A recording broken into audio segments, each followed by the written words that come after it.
watching the award-winning GHS-TV, a nationally recognized student television station.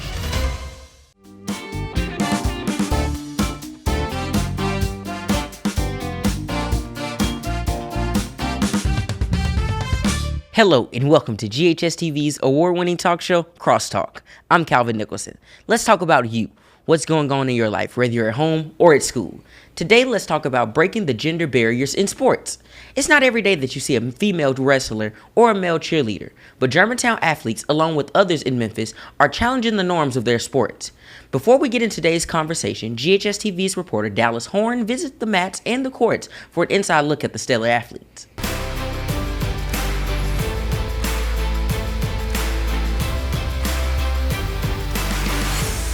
Biggest challenges girls wrestling is facing right now is the stigma that it's a male-dominated sport. Wrestling teams are looking a little different these days.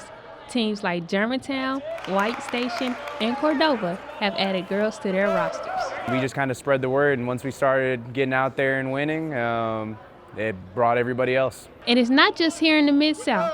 Girls wrestling has seen an increase in popularity around the country. With the exposure of the Olympics, the girls, especially high school and college wrestling, is starting to grow and it's starting to come up. It's on the way up. These females show their strength, skill, and determination every time they hit the mat. I'm the smallest one in the room, so there's a lot of bigger guys that I have to go with, but I overcome that by showing dominance and being tough. They continue to break stereotypes and pave the way for female athletes. Being able to be strong and, be able to flex it, not many females can be able to do that in this day and age. And don't think that because they're girls, they're treated any different from the boys. My training with the males is actually the same. There's no different. I do everything that they do. They work just as hard, if not harder. We all wrestle around here. Everyone's going to train the same. You can't get better if your teammate isn't making you get better. These wrestlers aren't the only athletes breaking barriers. Jaden Benberg Anderson is also flipping the script. He's GHS's first male cheerleader, and he's also this year's basketball cheer captain. Yes, I'm the captain. Been here for 2. I'm the only boy, so I shut down the roof. I feel grateful because not everybody get to do what they love to do and be comfortable with it and have enough support. Having him as my captain goes to show that anything is possible for real. Let's go! Let's go! He's just that positive spark in the team, that positive spark, positive light. He keeps us together, and he's always had that positive mindset. Jaden and the female wrestlers have this advice for their peers. So with me being the only boy, it really shows that I can do this, you know what I'm saying? And other people can too. You just gotta try. I would say to other girls that are trying out for wrestling, I would encourage them to do something that they've never done before. The most rewarding thing about being a female wrestler is getting your hand raised at the end of every match. All the hard work that you put, it all shows and pays off at the end. Hey Sydney, how do you feel about winning? I feel good. I'm excited to dive deeper into the topics with one of the coaches you saw in Dallas's report, Coach Brendan Rye from White Station High School's assistant wrestling coach. Coach Rye, thank you for joining me today. No problem. Pleasure to be here. So, Coach Rye, I want to start off just asking you this. How does it feel to coach a female wrestler or coach someone that's in a sport that wasn't typically made for their gender? So it's actually a pretty cool opportunity just because I know when I started coaching at White Station, we didn't have a wrestling program that was active. So when we brought it back, women's wrestling is one of the fastest growing sports in the nation right now. Thought that we would have both boys and girls. What does it say about this generation? You said it's the fastest growing sport in the nation right now, women's wrestling. So my question would be, what does it say to this generation that's challenging the norms of the sport? I just think that this generation is a little bit more outspoken. Honestly, these kids, they can do anything that anyone else can do. So just having the wherewithal to be like, I want to do that, if there's an opportunity, I want to present that for the students. So Coach Rye, with coaching these girls, of course, you're hands-on with them. How do you know when they're ready to compete? Pretty much when we go through our off-season conditioning, preseason tournaments, you kind of just see that on the mats. The competitive scene for women's wrestling is growing, so you pretty much see the same local kids every time. So if you make it out of the first period the first time, the second time, if you make it all the way through, I mean, you see the progress from there. So, with this being a co-ed team, kind of to say, how do your female wrestlers and your male wrestlers intertwine? How is that relationship?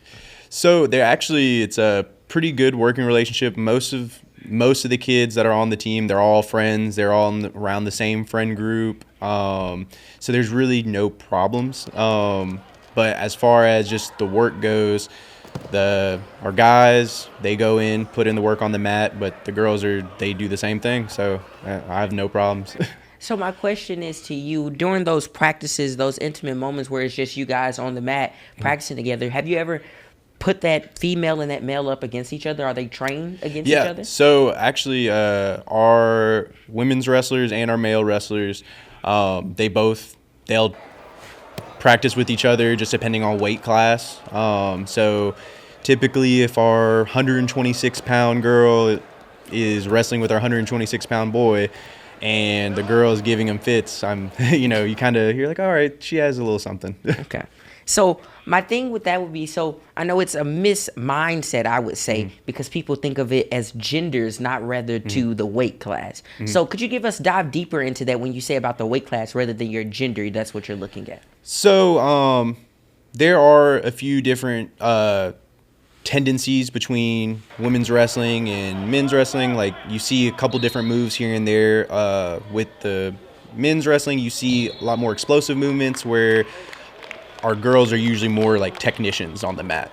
So when you see those two clash of styles go against each other, it's as long as it's a weight thing, you can kind of just play that how it is, and you can see one person they're going inching closer to this move, or this person's using just pure athleticism, et cetera, et cetera. But as far as we kind of dive deeper into that, if you can move a 126-pound boy and you're a 126-pound girl, I'm pretty sure you can go and do really well on those mats. So it's always been said, that women have they grow psychiatrically more than men faster. So do you think that's a skill set that women take on the mat with them, trying to think faster than that person, especially when you guys are training? Absolutely. I think just the maturity factor of, like, I have a lot of underclassmen women wrestlers that have kind of picked it up a lot quicker than some of the boys that I've had that are upperclassmen. Maybe it's their first or second year wrestling. I think it does have a little bit to play, but I think the mindset of just wanting to get in, get better, do the work, I think that is the ultimate thing. So you talked about the mindset. Do you mind for just a second speaking to the mindset of what does it mean to be, whether it be a female or male wrestler? So the wrestling mindset is, I always tell the kids that the wrestling is more of a culture, more of a mindset rather than a sport. There are a lot of times where kids are having to cut weight, or they're having to make a certain weight class. They have to monitor their diets. They have to, after a whole day's worth of school, they have to go and basically grapple with other kids that have done the same thing. So you never know, what kind of mood they're in, et cetera, et cetera. So just having the mindset to be able to block all of the outside stuff out and get on the mats, train with everybody, make sure everyone gets better. So could you speak to that young lady that's wanting to wrestle? She did cheerleading, major all her life, but now she wants to wrestle. She wants to have a sport that she wasn't meant to do, but she's drawing to it. Can you speak to that person? Yeah. So first and foremost, you miss 100% of the shots that you don't take. So if you see that opportunity there, you should definitely take that. But wrestling is, it's a great outlet for all students. If you haven't tried it, I would advise you to try it at least once, because then you kind of just know if that's a good outlet for you. I know wrestling and just grappling in general helped me change my life around, to the point where, like, I actually found an outlet for myself. So. Well, I can tell you, I thought about trying it, but I went to a wrestling and they were putting me on the mat too fast. It wasn't for me. So I guess I know if I can say that if it is for you, in that passion is, I think you should go after it, is what you're saying. Yeah. Coach Rye, before we even close out, could you kind of speak to you? How did you get into wrestling? So I actually got into wrestling when I started working back at White Station. I noticed that they didn't have a program. I was heavily involved in the jiu-jitsu community and professional grappling community around the city of Memphis. Tried to go and find some wrestling coaches. Luckily, we got linked up with Coach Jim Kurtz, who's our head coach. He coached at SBA for a long time, and we basically kind of just met and converged from there. So I do have an extensive jiu-jitsu background, so that kind of helped me with my wrestling. Thank you so much, Coach, for coming on to the show and Thank just you for shining having a me. little bit light on it. Of course. Well, up next, we'll talk to our student athletes who are breaking those barriers. You're watching the award-winning GHS-TV, a nationally recognized student television station. Hello, and welcome to another season of Red Devil Postgame. So GHS-TV tries to model a real working station. I really thought it was cool when I first started studio and all the opportunities that it was able to provide for me. That would be 36 out of 36. It's a rigorous class that demands a lot from students. At times, you are going to be thrown into the fire to where you're just going to have to figure it out yourself. Which is really great because then we gain more knowledge. Our teachers will give us how to start, but then we're left to make up the whole entire process. It just seems to me it's not enough space in the beginning. If it's not, let's figure out what we can do. They can be a producer, they can be a director, they can work graphics and learn audio. They can go out and shoot field reports. Akila, back to you. And it's a challenge to throw them into the environment and say, here's a camera, go out and record this interview and some B-roll. But those are the challenges that grow students to do bigger projects. Welcome to Red Devil Newsbeat. In GHS-TV, we have a variety of shows. We have Crosstalk. Hello, and welcome to GHS-TV's award-winning talk show, Crosstalk. We have Insider, which is all about Germantown. Hello and welcome to GHS Insider, the show that's all about the G. Some things that I've learned from this class is that how to work as a team. We learn how to communicate better with people. Something I'll take with me from in the future is their slogan, check, double check, and check again. There's so many different things you can do here. I would say take risks. Push yourself further than you think you can go, and we will help guide you there. Go Red Devils! For more information about the Kappa program, visit ghskappa.com or call 755-7775.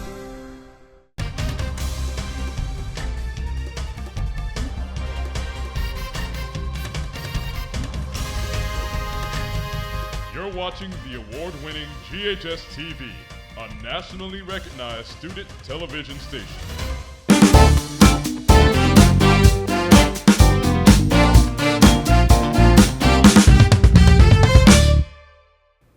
Crosstalk is back. We've talked to Coach Rye. Now we get to talk to the athletes today. Today I have cheerleading captain Jaden Anderson and wrestler Sydney Newble. Thank you both for joining me. Thank you for having us.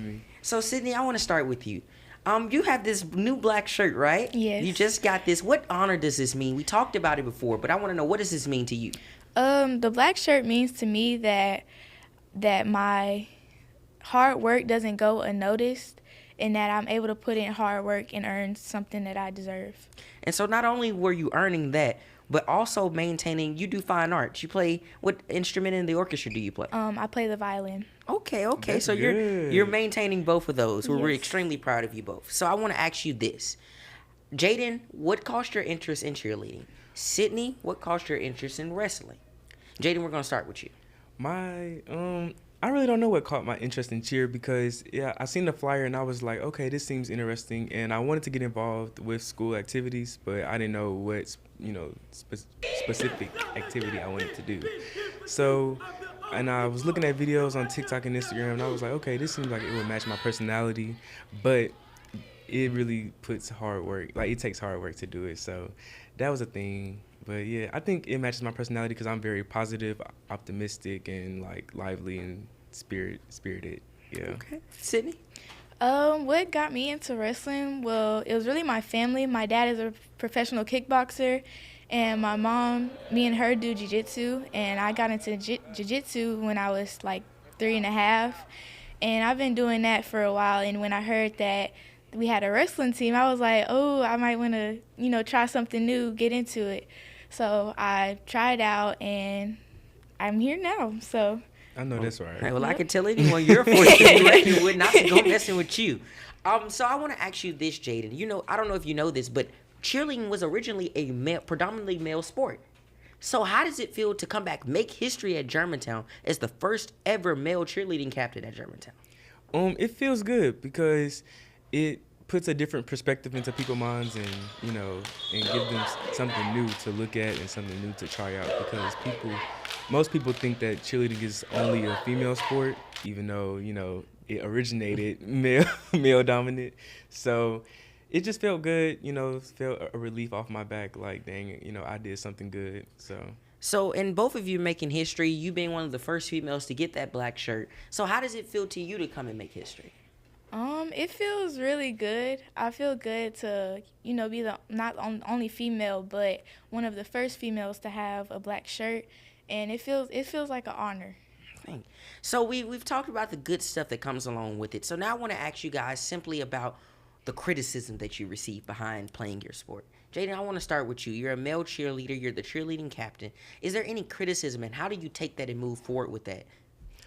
Well, there's a lot of critiques and criticism that I received, good and bad. But for the negative part, it was mainly from boys.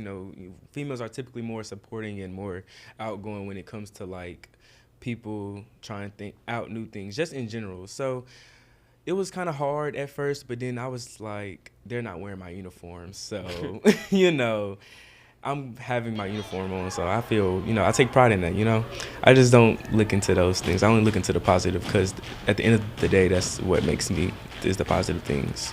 Sydney, wrestling for females is on a rise right now.